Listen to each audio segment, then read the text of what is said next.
का खाल्ले तुम्ही शेंगदाण्याचे गुळ लाडू? भाकरी पोळी आणली असती ना. हा सांगा बरं. रक्त वाढल्यामुळे. रक्त वाढण्यामुळे. राईट, बरोबर. रक्त वाढण्यामुळं आपल्याला गुळ शेंगदाण्याचे लाडू आपण ज्याप्रमाणे खाल्ले कार्तिक त्याचप्रमाणे आपलं काय झालं, प्रतिकार शक्ती वाढते, हे की नाही? प्रतिकार शक्ती म्हणजे कसं, आपल्या शरीरामध्ये वेगवेगळ्या प्रकारचे जंतू आपल्या भोवती फिरत असतात सारखे. हा कधी सापडतोय, हा कधी सापडतोय. मग आपण कधी सापडतो? ज्यावेळेस आपण अशक्त होतो, आपल्या शरीरामध्ये ताकद नसल त्यावेळेस आपण काय होतो? अशक्त होतो. आणि त्यावेळेस मग जंतू आपल्यावरती अटॅक करतात.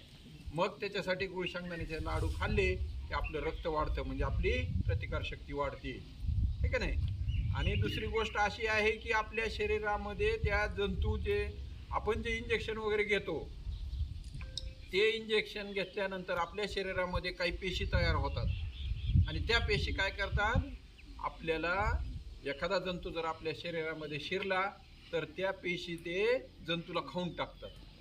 लहानपणी लहान बाळाला आपण इंजेक्शन वगैरे देतो का नाही, त्याला काय म्हणतो आपण? डोस, आहे का नाही? आम्ही बाळाला डोस दिला, बाळाला डोस द्यायचा आहे, लस द्यायची. हे कशासाठी द्यायचं असतंय? तर त्याला बाहेरचे जंतू एखादा आपल्या शरीरामध्ये गेला तर त्याच्यापासून रोग होऊ नये म्हणून आपण त्याला ते देतो. तुमची शाळा अतिशय उत्कृष्ट आहे, इतका आनंद वाटला. मला शाळेवर जायला आवडतं, तर त्याच्यासाठी आणि सगळं एकदम व्यवस्थित, इतका आनंद वाटला तुम्हाला मुलांना पाहून. स्वच्छता, शाळेचे टापटीप, विद्यार्थ्यांचा गणवेश, याच्यामध्ये खरोखरच अभिनंदनीय आहे. सर्व्हिस म्हणलं की आम्ही काय यायचं, शिकवायचं आणि जायचं अशा प्रकारचं असते, परंतु सरचं आणि मॅडम सगळ्यांचं टोटल लक्ष तुमच्यावर असल्यामुळं खरोखरच सगळ्यांचं अभिनंदन. आणि दुसरी गोष्ट सांगायची म्हणजे आपल्या आरोग्याच्या दृष्टीनं घरामध्ये पण